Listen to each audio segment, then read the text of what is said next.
Welcome to A Kind and Gentle Word. I'm Jordan, and tonight we're going to read the first chapter of Esther. Reading the Bible can be daunting, and it's really hard to find a place to start and to know if you're starting in the right place. A lot of people like to say that you have to start your day with the Bible, but I think it's also good to end with it. So tonight, we're going to listen to the first chapter of Esther as we fall asleep. That way, God's word is the last thing you hear before you close your eyes and rest. Esther, chapter 1. This is what happened during the time of Xerxes. The Xerxes who ruled over 127 provinces, stretching from India to Cush. At that time, King Xerxes reigned from his royal throne in the citadel of Susa. And in the 3rd year of his reign, he gave a banquet for all his nobles and officials.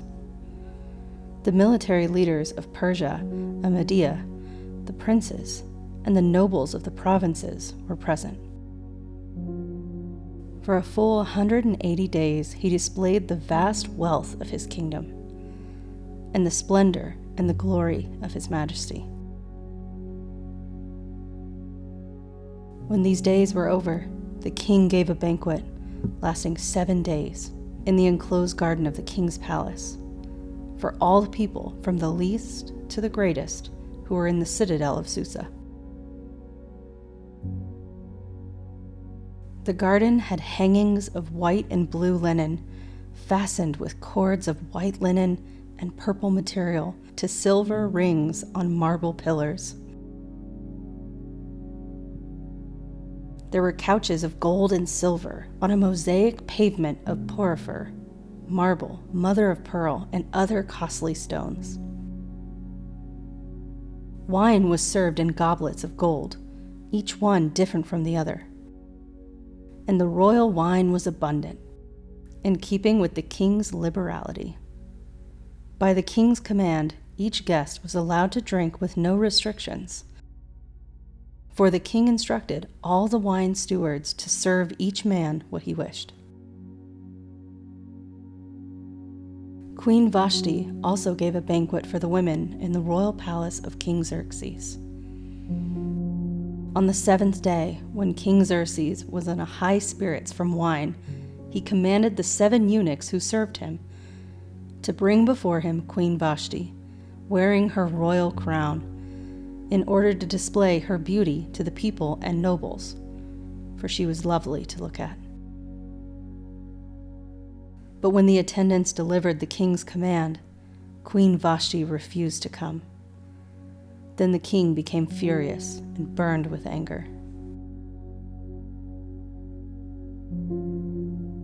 Since it was customary for the king to consult experts in matters of law and justice, he spoke with the wise men who understood the times and were closest to the king: Karshina, Shethar, Admatha, Tarshish, Meres, Marsena, Mamukan, the 7 nobles of Persia and Media, who had special access to the king and were highest in the kingdom.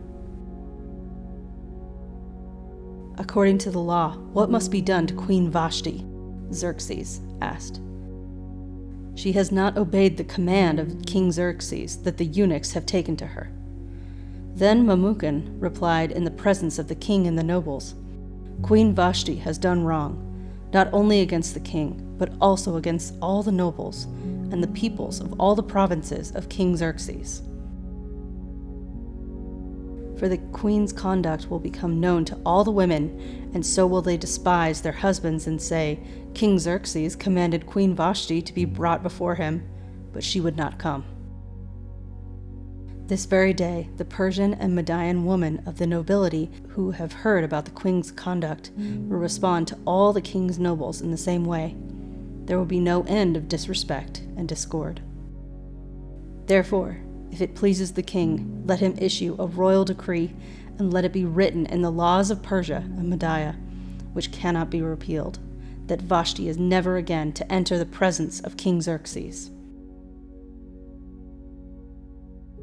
Also, let the king give her royal position to someone else who is better than she. Then when the king's edict is proclaimed throughout all his vast realm, all the women will respect their husbands, from the least to the greatest." The king and his nobles were pleased with this advice, so the king did as Memucan proposed. He sent dispatches to all parts of the kingdom, to each province in its own script, and to each people in their own language, proclaiming that every man should be ruler over his own household, using his native tongue. This is only chapter 1 of a book of 10 chapters, just starting with what happens before Esther appears on the scene. So my hope is that you'll hit the like button and then hit subscribe, so that when chapter 2 is uploaded, you'll be the first to hear it, and you'll get to explore a little more of the Bible, one bite at a time. And let's remember to be kind to others and gentle with yourself, for we are all a work in progress. Sweet dreams.